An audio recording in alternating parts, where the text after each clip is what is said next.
Hello everyone, welcome back. This is our second Q&A question time on helping others this week. So we're going to get right down to it. Don't forget to like and subscribe, and also any questions that you might have that you want answered, please put in the comments and we'll get to them as quickly as we can.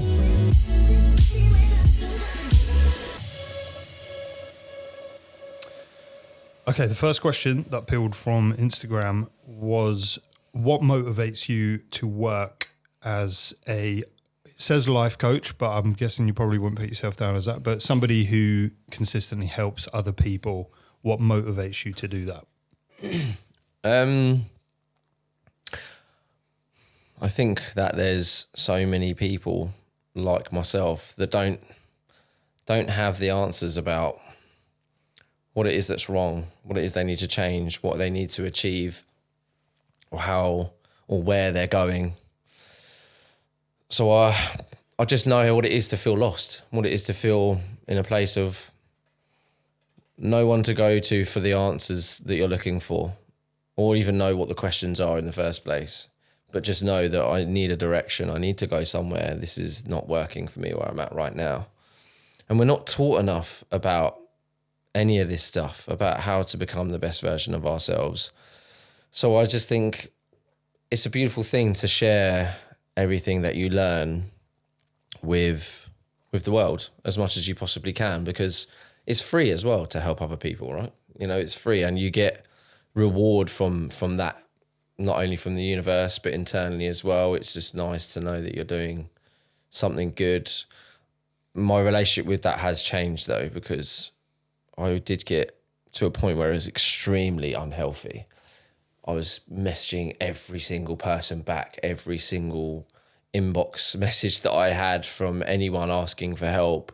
So it was almost like my entire self-worth was completely hinged on me doing that work.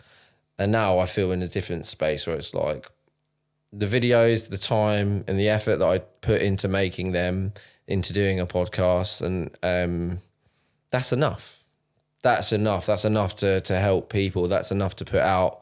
I'm doing enough as far as I'm concerned. And every now and again, I might message somebody if I see a little message come through and it particularly maybe triggers something in me where I feel like, I really feel like I could help them. And I've got a bit of time right now. Just coincidentally at that moment, I'm really free and have lots of energy. And what they have said invokes some sort of response from me. I might go, yeah, do you know what? I'm going to give you my time. I'll give you a voice note.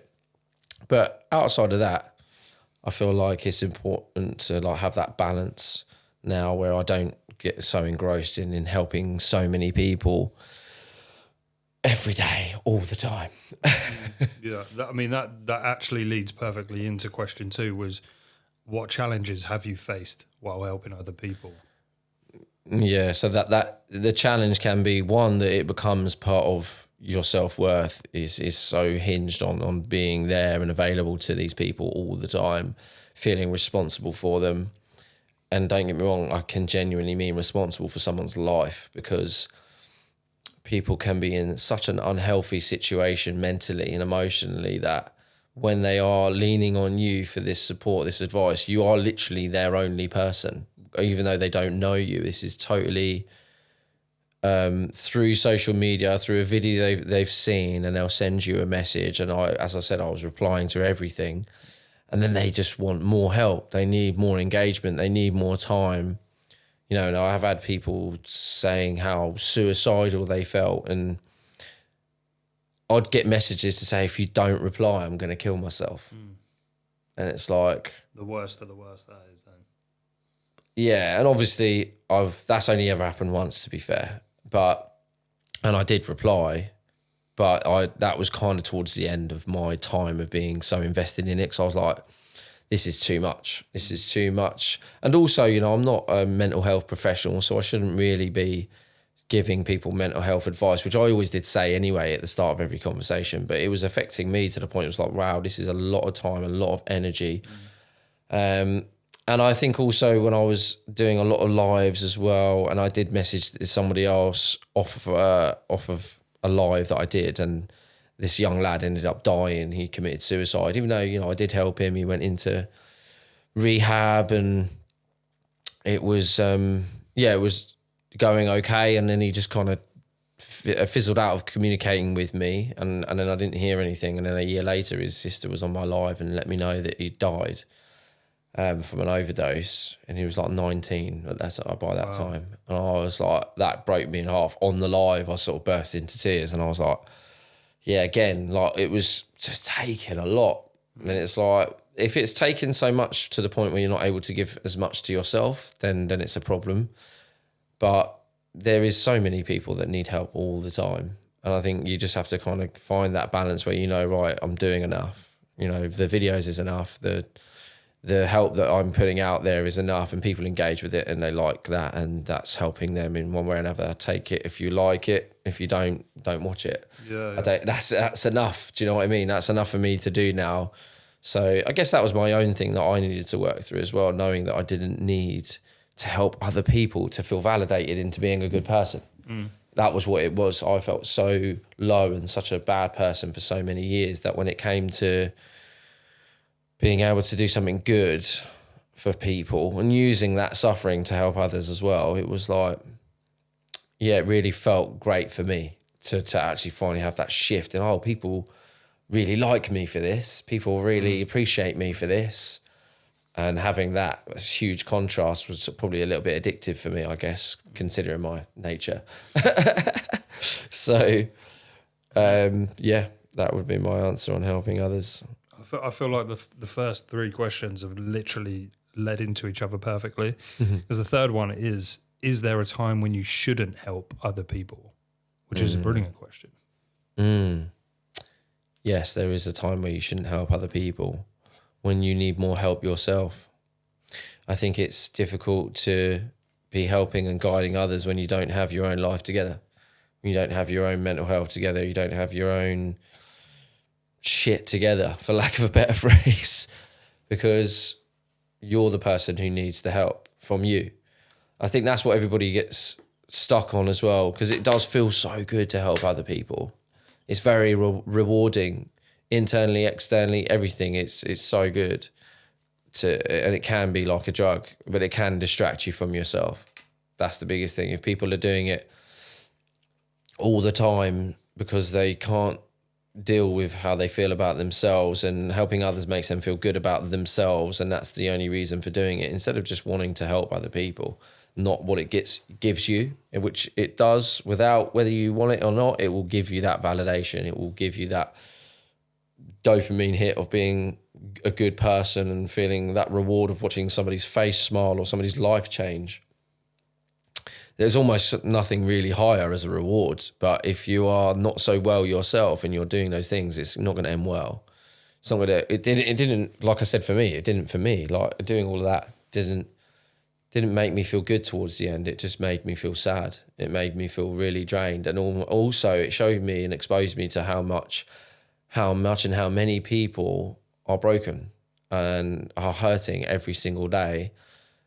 And you get to a point where you just feel like, I want to help them all, but I don't know how. There's not a lot I can do. So you feel a bit helpless. And it's just so much. And you start to feel a bit sad because you think there's so much pain in the world. There's so much pain going on all the time. So many lost people who haven't got a clue, and they all just really need someone. They just need someone's love, someone's time, someone's attention. And so, yeah, when you get to that point where you're like, I feel so sad that I can't help all these people, it's not a good thing. So again, I had to just turn my attention to myself and go, yeah, all right, I need to have time for me. So I had a year off when I first got clean, sorry. So I had a year off social media, no apps, nothing, no account, all on pause. So you couldn't even see me, ghost for a year. And then I started my social media, and then it blew to like 100 and something thousand followers in the first, 9 months.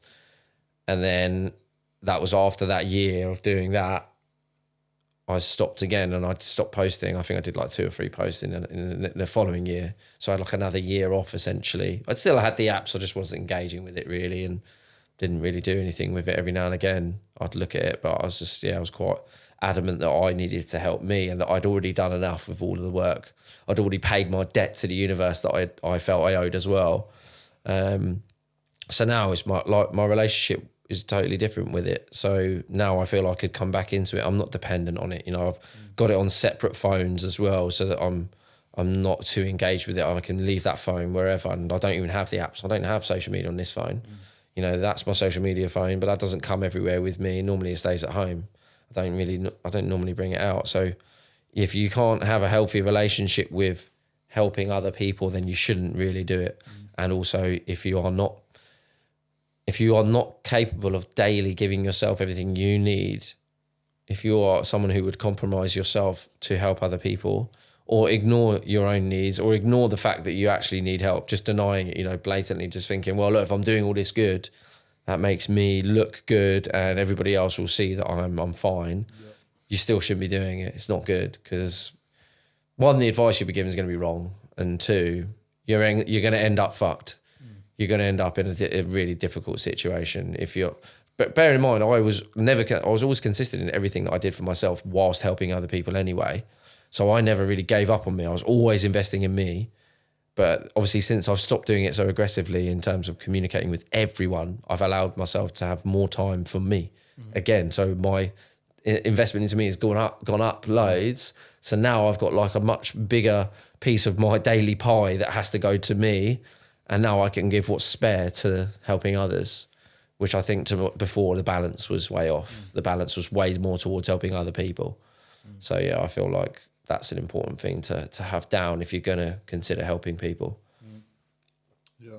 So it's fair to say that if the time that you shouldn't help other people is if you're not in the right position yourself, and also if you haven't really invested in yourself at the time. If you haven't got a recognised routine within yourself to help you, and that includes your mental health, your emotional health, your spiritual health, like, as long as you're investing on all those things daily, then I feel like you can invest as much time as you want helping other people. But if it starts creeping into eating into those things, so you start sacrificing yourself for others, I personally don't think that's a good thing.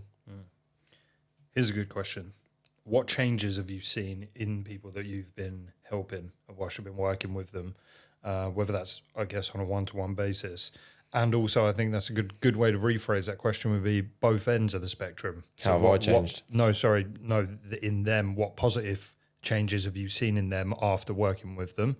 And what negative changes, if any? Is there any people that stand out, not names, obviously, but any people that stand out that you can think, I saw these positive changes in this person from... Oh, one of the lads that I helped is a very close friend of mine now. He's done amazing. I even look at him and think, you did things better than what I have done, and I wish I did them more the way you did it. Like, he's a little bit younger than me. He's just turned from this really quiet, kind of lost boy to a healthy, strong, confident, capable, successful man. And he's smashing life in every single way. Like, yeah, there's a few that I've worked with that have changed their life to that degree, but one particularly stands out, and he was a close friend of mine. Yeah, he's really changed so much, just matured so much, and he was a great person to work with. Though people who listen generally are great, and people who will make an effort to try anything that you suggest are brilliant to work with. So people are open. Yeah, it's like willingness as well. It's like, right, even if he didn't necessarily believe in what I said, he would just go and try it anyway. That's the mentality you need, isn't it? Like, if you've got that mentality, so to work with people like that, that's beautiful. Like, that's just a harmonised relationship, friendship that can grow and mature into something beautiful. And then you've got the other end of the spectrum where you've had people that just don't listen. Or you get people that start listening and then they start thinking that they know it all. So because they're doing well. You know, I've had people that I've worked with them and like they got like a year under their belt and then they were like, oh, I'm going to do this. And I'm like, you should probably do this though. Nah, don't need to do that. I'm going to do this and this and this. I'm like, mate, if you do that, and I even said to my friends, that's not going to go well. And then within 6 months they'd relapse. So it's like, I have this innate gift seeing the future with people sometimes, and it's frustrating because I tend to be right a lot of the time. I'm wrong sometimes as well, but it is frustrating. It's almost like a gift and a curse at the same time, because you can see people going to do something that is most likely not going to end well for them, and you have to just let them do it. So it's fine if the people listen, but when you know the person's not going to listen, you just have to let them go and let them do whatever they're going to do. And if you care and love that person, care about and love that person, then it's very difficult to let them just go and do what they're going to do and know that it's potentially going to cause them or someone else harm. Which I did a post on that today actually. It's or maybe it might have been yesterday actually, but yeah, it's hard to watch sometimes, very hard to watch. That was that was an extra part of the question that I put on there, because I just wondered, obviously not mentioning any names, but if you had specifics of somebody who had gone the other way, like the negative side of it, anything that's happened, like the most negative thing you can think of that you've helped somebody and they just haven't listened and it's fallen apart. Yeah, I think, I have more than once. It happens a lot. Happens all the time. To be fair, I'd say people are more likely to not listen and do whatever they want to do than they are to listen. Like that first guy that I mentioned, he was the rarest one out of everyone I know. He has listened the most and done the most that I've suggested to him. But he's not only just like did everything that I've said, he's tried things that I've said and they didn't necessarily work for him. And he went and found his own version of doing that, which worked better for him. But because he tried that in the first place, it led him on to something else. So it's not a case of, he just did everything that I said and that's why his life's great. Not at all. He listened and he tried, made decisions, and he was willing to at least explore everything that I'd suggested to him, and then found a healthy way for him to incorporate something of that nature in his life that has led him to where he is now. And that's because he was willing to do the work. He was willing to do things that his brain told him that wouldn't work even. You know, when someone always has like a negative view on something that they think is going to be hard, so they're like, oh, no, that's not going to work. So they, like, subconsciously, they're just like, oh, I can't do that. Whereas this lad, even though his brain told him he couldn't do something or he didn't want to do something, he'd just do it anyway. He'd just go and try and see and fail, or it'd go well. But to see how his relationships developed with his parents as well, like, it was just unreal. Like, he was always willing to come and talk to me as well and be honest and be really vulnerable. You know, I've had these lads in tears about, just difficult emotional scenarios they've found themselves in with family members and relationships. But when they're willing to do that, you can really help them. So yeah, it's nice when things go well. It's not nice when things don't go well, but that's just life, isn't it? And again, leading into the next question perfectly, how do you deal with difficult people or difficult situations, but in the regards of helping other people, still staying in the realm of helping other people, certain situations or difficult people, maybe not listening to you, maybe saying they're listening to you or doing things, but they're doing the opposite in real life? How do you deal with that difficulty of that? I'd love it if I could say I deal with it really well, but I don't. No, I don't. It depends. It depends how much I care about the person. If I really care about them, I don't deal with it so well, because I probably put too much effort into getting them to do the right thing when they just need to go and make the mistake, or even if it's not a mistake, it might not be a mistake. My opinion is it might be a mistake and they might go and do it and it turn out all right. I mean, so far, the majority of the time, the things that I've predicted have come out to be mistakes, but there's certainly things that I have got wrong. So yeah, I think if I don't care so much about the person in terms of like I have personal feelings towards them, obviously I always care about anybody that I'm trying to help, but to a point of I'm personally invested. If I don't have that, then it's easier to detach from it. It's easier if they're not going to listen. Okay, fine. If you want to go do that, cool, go do that. Good luck. I hope that works out well for you. And I think internally I might be probably frustrated, but externally I won't say anything. It doesn't really frustrate me if I don't care. But when I do care, yeah, that's when it's more challenging. And I don't know why that is. It's been a big problem for me, to be fair. It's like I can't let it go. Can't let it go. And then also I can become, these are some of the biggest things I'm working on in my life right now. So there's always a goal that I'm trying to achieve, you know, whether it be beating drugs or letting go of my traumas, letting go of behaviors, whatever it is. Right now, the biggest focus for me is how I react to people disagreeing with me when I feel I'm right, when I kind of know, when I think I know I'm right. The ability to just let go. That is something that I'm developing right now, and I'm getting better at it. But yeah, that is one of the things that I wish I could do better is just to let somebody go and do whatever they're going to do and not try and fight so much, even if I do care about them, to give them an honest opinion, which I'll always do, but then let it go. I've said one bit and let it go. And I wish you well, and I hope it goes okay for you. Whereas before, my struggle has been if you're not gonna understand what it is I'm saying to you, if you're not gonna see, why can't you see what I'm saying? Why can't you, especially when I know I've been in their situation before and they've not been in the situation before, and they're trying to tell me about that situation as if they've done it a million times and they've had the results. And I'm like, I have done it a million times and I have had the results, and it always worked out like this. And they're trying to say, nah, that's only because that's your situation. I'm like, yeah, that's true. And it might be different for you. But what my opinion is that the chances are you're doing everything exactly the same as what I was doing it. So there's a very good chance it's not going to work out for you either. And they're like, no. And that was when I get in that conflict, it's about being able to just go, okay. I remember you saying before on one of the podcasts that there was times when something similar to that happened, and you were like, even like the day after, you're in the shower and you're still getting frustrated about it, like it'd still be like occupying your mind. Which I guess to an extent, I mean, I'd even do that. Yeah, I'm sure my brain. everyone does it to an extent. It's hard to let go of something in a frustrating way sometimes. Yeah, I feel like I'm getting way better at it now, especially the last couple of weeks.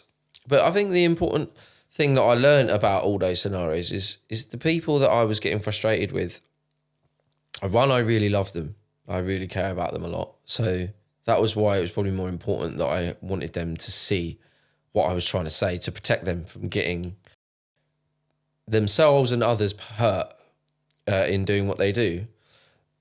And most of the stuff that I had said has materialised exactly as I said, and they have got hurt and people have got hurt.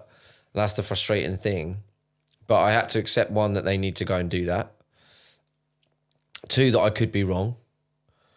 And three, I had to recognise something in myself, that I was too attached to their life, as too involved in their life. The reason it was frustrating me so much is because I was listening and hearing these problems every day from certain people, and I love them. So I was willing to be there and try and listen and help and support. But what happened was I grew tired of hearing the same things over and over again.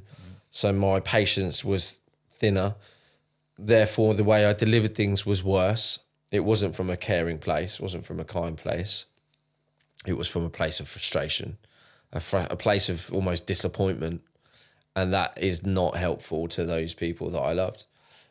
So the decision to then actually step back from certain friendships in order to protect them from me, really. And I feel like those relationships are actually better now because of that. You know, I spoke with one of them particularly yesterday, and I was just really lovely to speak to them and actually see where they're at and how they're coping with things, because I'm not hearing about it every day. You know, I'm just hearing about it every now and again, and then it's not overwhelming me. You're not attaching to it either. No, I'm not attached to it either, and I can just be proud of them and support them and do whatever I need to do to be a friend to them in that space and in that environment, which was just what I felt that was better for us anyway. So where we needed to go was that place. So, and I couldn't do that because I was too close to helping this person every single day, hearing every single thing about every single problem. And I could see so many patterns of behaviour. I remember repeating of the same mistakes or the same behaviours, getting them into the same problems over and over and over again. And it was like, yeah, that was what made it difficult for me to deliver things the way I wanted to. So there's that. I guess it's a really good point about helping people, you know, is that if you're too close and you're too involved, your help isn't necessarily always going to be received well and delivered well, because you will get frustrated with people, because people are human beings and we're we're by nature really fucking annoying, especially when, you know, we're working on ourselves and we're trying to undo years and years of behaviors that take a long time to undo. Yeah, you're going to have to be really patient if you want to be that much involved in somebody's life and that much involved in helping them. And I just realised, actually, I don't need to be so involved in these people's life, because it doesn't help them as much. And I can help them better from a distance and from being less involved, because then when they have got me, they've got more energy from me. They've got more patience from me. They've got, you know, a better delivery, a better way of communicating, more understanding, more calm, you know, and more appreciation for what they're doing, as opposed to frustration and disappointment, which is perhaps how they might have felt that I eventually got with them, which was never the intention, but it's just how I eventually started to get, my emotion got the better of me in that situation. So yeah, I think that's a good thing to try and exercise as well, is if you feel too involved, to step back, you know, to step back and let them go and do their own thing. And I would say from that, it definitely sounds like there'd be a different dynamic between you being an outsider and looking in, giving your honest advice to something, as opposed to like being there with your friend. And then, like you say, there's other emotions that are involved in that delivery and the reception of that delivery. yeah. They're two different dynamics altogether. Yeah, for sure. Exactly that. Next question. Go for it. Or was you not done with that one? No, all done with that. What advice would you give to someone? Oh, I feel like this question was made for me, to you. What advice would you give to someone who is struggling with making significant changes in their life? And my one that's specific, which I'm going to say, is that I write down every Monday morning, I'm going to go to the gym. And I go every Monday and every Tuesday. And by Wednesday, I'm on the road filming somewhere. Thursday, Friday, I'm so busy. I eat McDonald's and don't go to the gym. And before I know it, I'm like, it's the weekend and I might as well just eat a load of shit and then go back to the gym for 2 days on Monday. So I definitely do struggle with making those significant changes in my life, because I don't want to be overweight. Yeah, with that, I think it's routine, isn't it? It's about being routined. I mean, when it comes to going to the gym, like I've been routine with the gym. It's about having enough hours in a day, though, as well, isn't it? And Which the only way definitely feel like I don't have at the minute. But. And the only way to increase that is get up earlier, go to bed earlier. But then you're going to carve out time with the missus in the evening if you want to go to bed earlier. So there's always going to be compromise from somewhere. But if you can operate on like 6 hours sleep, then that always helps you. But I would say for the gym stuff, it's always going to be getting up earlier for me, I think. And being routine, like sleep routine is so good. Like if you have the same bedtime and wake up time, like you'll see, like I don't even set an alarm now. I just get up. My brain just gets up every day at 6:27.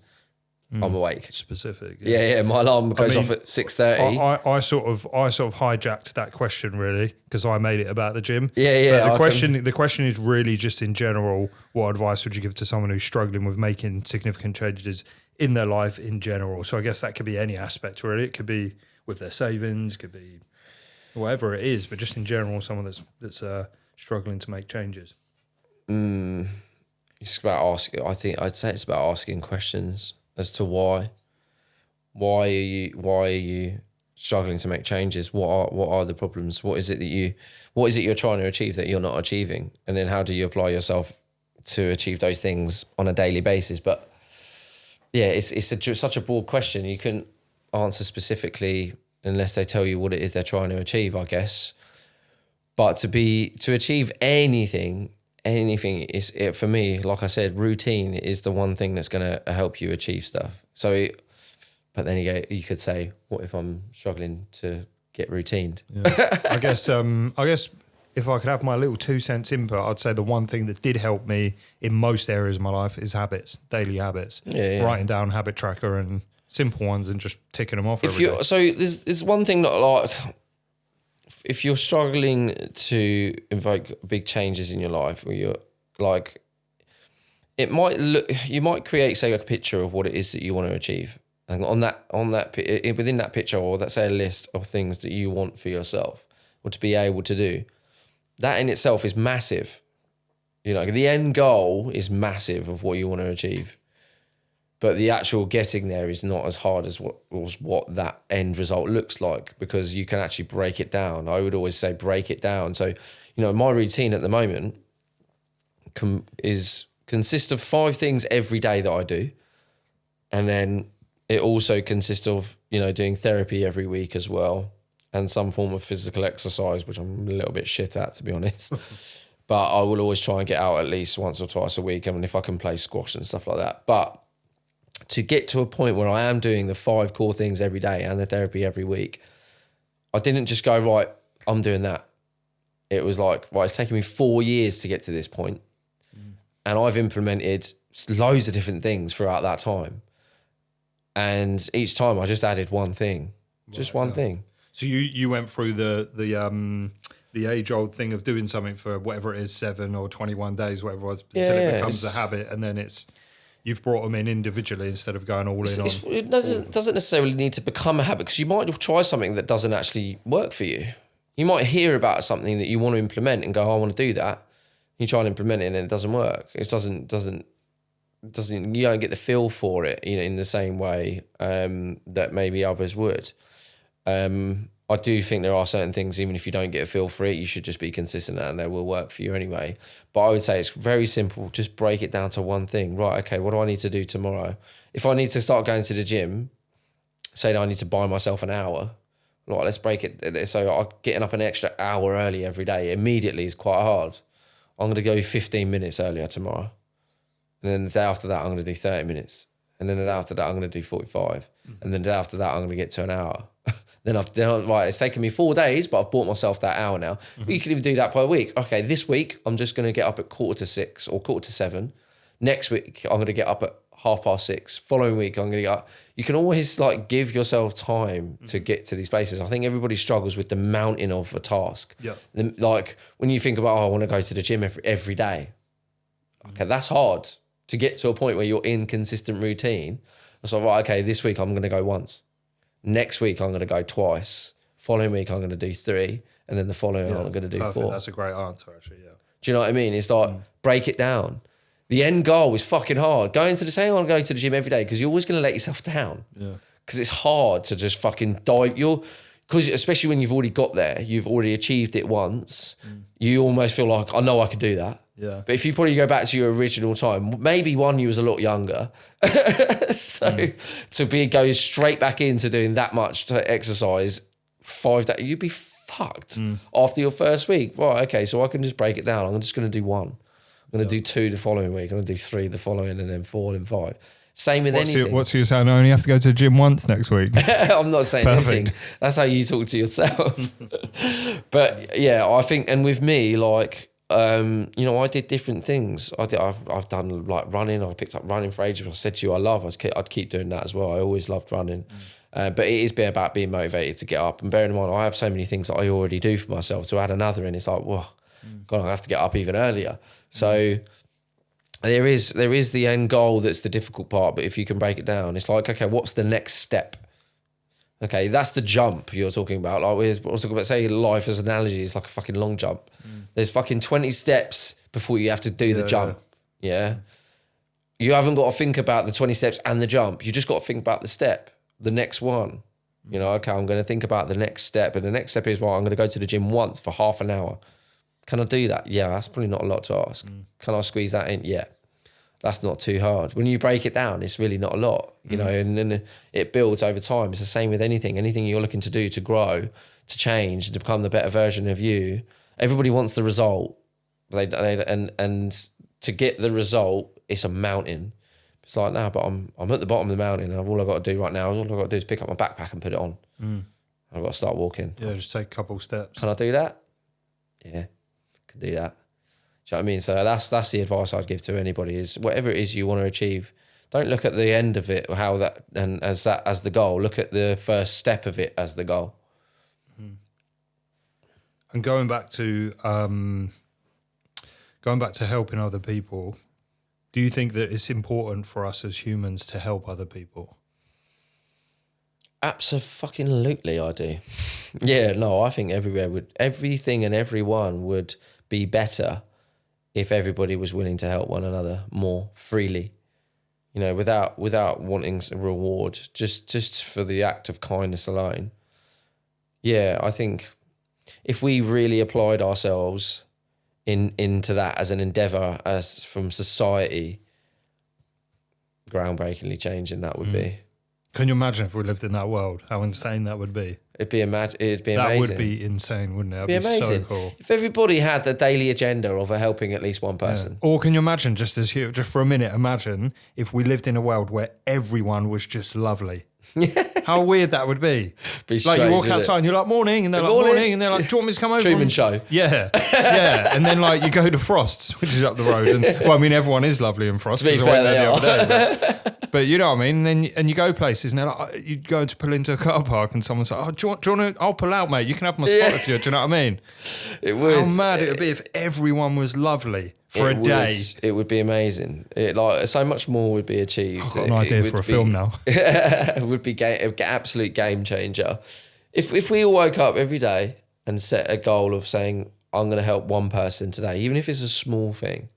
If everybody had that as a goal, I think everybody's lives would be a little bit better. And it's not even hard to achieve that.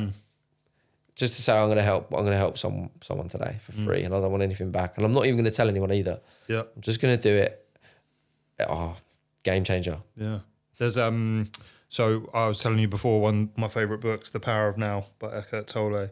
He's got a second book called A New Earth, and it's basically, so if you imagine the first one, cut a long story short, is about the power of presence and being present in the present moment. The second book, A New Earth, is talking about what it would be like if the entire planet embraced that and done that at the same time, what the general consciousness of the world would transform into. It's a brilliant book. That reminded me of it. Yeah, no, I think, if we could all apply ourselves into doing that, really helping one another, it would be awesome. It would be awesome. Everybody would just be like, there'd be so much less fear. Do you know what I mean? Because you wouldn't, the assumption is that most people are fucking dangerous. So everybody walks around like with a little bit of skepticism and fear in their mind about a stranger. Whereas if everybody helped everyone all the time, eventually people would just be like, hi. Yeah. Oh yeah, can you do this for me? Oh yeah, I'll do that for you. Yeah, you want to do this? It'd be a totally different world, wouldn't it? It'd be so cool. Walking for a park in South London with 5 youths with their hoods up. You've got, all right, lads. Yeah. How's it going? Yeah, we're all right, actually. You had a good day today? Yeah. What are you up to? You want to sing a song? One of them pulls out a guitar. Yeah. It's not a knife, it's a guitar. Brilliant. You mentioned something a minute ago about human beings that we should help each other out. One of the questions was actually, what is your view on people who want to help others or seemingly want to help others, but only from a monetized position, which I think is a brilliant question because we live in a world of gurus, air quotations there on the gurus. But we do live in a world of those where you pay $49.99 for a course and then you have to buy into other stuff to get their help. My hope is that most of those people who are really successful, like Tony Robbins, for example, I guarantee that he as a person has helped a lot of people for free. Yeah. Definitely. Yeah. I'm a huge fan of Tony Robbins. I wouldn't really class him in that bracket, actually. I would like to think that there's a lot of that these people have become successful because they did a lot of free stuff for a long time. I would hope that that's why they've been rewarded with the success that they have and why people listen. You know, because they've been doing a lot of stuff for free, and then eventually they still need to live in this world. So it's okay. I think it's different if they have always just been monetizing it. You know, it's what the agenda's always been, I just want to earn money. I mean, I don't know much about Tony Robbins as his career, how it has developed and changed, or what he started at and what he did at the first port of call for his life. But I guarantee he hasn't always done what he's done. So he's had to have worked really fucking hard to understand himself and human beings in the way that he does to help them. And he should be rewarded with a life for that as well. And I think everybody should as well. So yeah, I don't see a problem with people monetizing, helping others. It's necessary sometimes for us to see something as valuable. It has to have a price. Do you know what I mean? So sometimes if things are free, people don't value them as much. I had that when I started this online like recovery course. Basically, you got a one-on-one with me every week, and you know, you could text me whenever you wanted if you wanted a bit of advice throughout the week. And people were paying for it, and it was going well. It was really challenging, to be fair. It took a lot of time, a lot of energy, but I eventually started to feel like it was a bit unfair to charge for it, so I decided to do it for free. And when I changed it to do it for free, the people stopped coming. Really? Yeah. People stopped coming. They didn't want to do it anymore because it was free. I said, yeah, look, I'll keep doing it. You just don't have to pay for it anymore. And then they stopped coming. So how strange is that? So that's almost like the thing of people, like you say, putting value on it, putting a monetary value on it. Like if they have to pay for it, they're a bit more committed to it as well. I guess. There is that too. It might have been because it was free. They didn't think that it they is needed good to go. Yeah. But it was, I said, look, it's exactly the same thing. You just don't have to pay for it. And then they stopped coming. Wow. Yeah, so I don't necessarily think. Yeah, I think with that as well, in terms of talking about people that monetize it, you're absolutely right. Like I personally love Tony Robbins. One of the best books I've ever read in my life. Awaken the Giant Within genuinely changed a lot of things in my life for me. I think I'm probably more specifically leaning into this whole.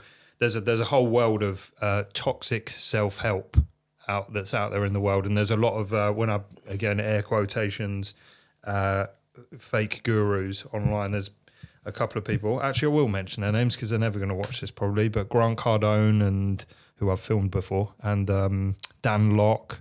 I can't remember the other guy's name, Samuel Leeds maybe. And they sell courses, but the stuff that's in the courses is just stuff that they've found online. It's just general stuff that's in the world. I mean, I from research, there's a guy called Jim Rohn, and he was like basically like the godfather of self-development and self-help, and that's who taught Tony Robbins everything that he kind of went on to know and understand, yeah. But a lot of the stuff that's in all the original works of Jim Rohn has just been regurgitated in different forms over the years, and that's essentially some people have just continued to teach that. People like Jordan Peterson, he's brilliant at teaching that kind of stuff and psychology of humans. Whereas he's brilliant. That man is just unbelievable. Yeah, his intelligence level is incredible. Like what he is teaching men especially is so needed. Is so good, and he's so clever. Like nobody can beat that guy. Do you know what I mean? So if anybody hasn't listened to him, definitely do, because I've taken a lot from that man, and the way he brings it all together, like brings together science, religion, and society, politics, everything. He can bring it all together in a way that's understandable and relatable. Yeah, really good guy. Really, really good guy. But again, with him, he's probably making more money now than he's ever made before. Yeah. And he deserves it. Why not? So, yeah, I don't see a problem with monetizing things. Yeah. There's a question here, what's the hardest thing about helping other people? But I'm not sure if you've maybe covered that already with the difficulties of... The hardest thing about helping other people? Yeah, I think the hardest thing is watching them fail. Watching people fail is miserable. That's the hardest thing. When you know, especially when you know they're more than capable of doing it, they can do it. And so, I'll give you an example. Like sometimes there's a certain friend of mine, I know exactly what it is that person needs to focus on. And it's really sad because if they focus on it, it's going to hurt a lot. But if they do focus on it, it will change everything in their life to get exactly what they want. It will make their lives so much better. And it really is a self-worth issue. And it's like, right, you need to look at that. And all these other things that you focus on they'll come.